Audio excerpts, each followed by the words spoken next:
Obesity நம்ம எல்லாருக்குமே தெரியும். டிஜிட்டல் ஒபிசிட்டி அப்படின்னு என்னன்னு தெரியுங்களா? அது இந்த டேர்மே வந்து ரொம்ப நியூவா இருக்கு. இப்போ நம்ம சாப்பிட்டுட்டு இருக்கோம். ஆ காலையில, மதியானம், நைட்டு இந்த மாதிரி சாப்பிடுறோம் இல்லைங்களா?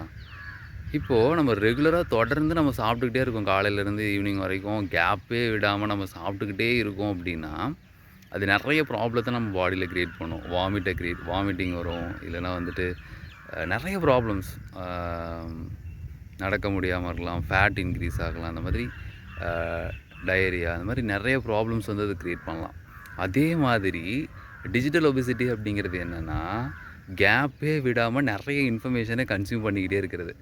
சோசியல் மீடியால இப்போ நம்ம நெறைய இப்போ Instagram, YouTube இந்த மாரி நெறைய வீடியோஸ் வந்து தொடர்ந்து பார்த்துக்கிட்டே இருக்கோம் இல்லையா? இதனால மைண்ட் வந்து ரொம்ப கன்ஃப்யூஸ் ஆகுது அப்படின்னு சொல்லி கண்டுபிடிக்கிறாங்க. இதுதான் வந்து டிஜிட்டல் ஒபிசிட்டி. ஸோ இதனாலேயும் நெறைய ப்ராப்ளம் வந்து கிரியேட் ஆகுது. ஸ்ட்ரெஸ்ஸு, டிப்ரஷன், கான்சன்ட்ரேஷன் பவர் வந்து குறையிறது. இந்த மாதிரி நெறைய விஷயங்கள் டிஜிட்டல் ஒபிசிட்டினாலேயும் இதாகுது. கிரியேட் ஆகுது.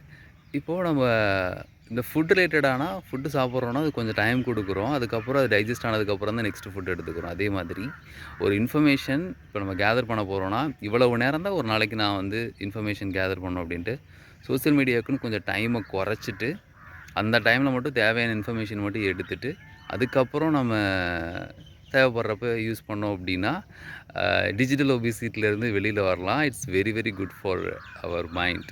Thank you.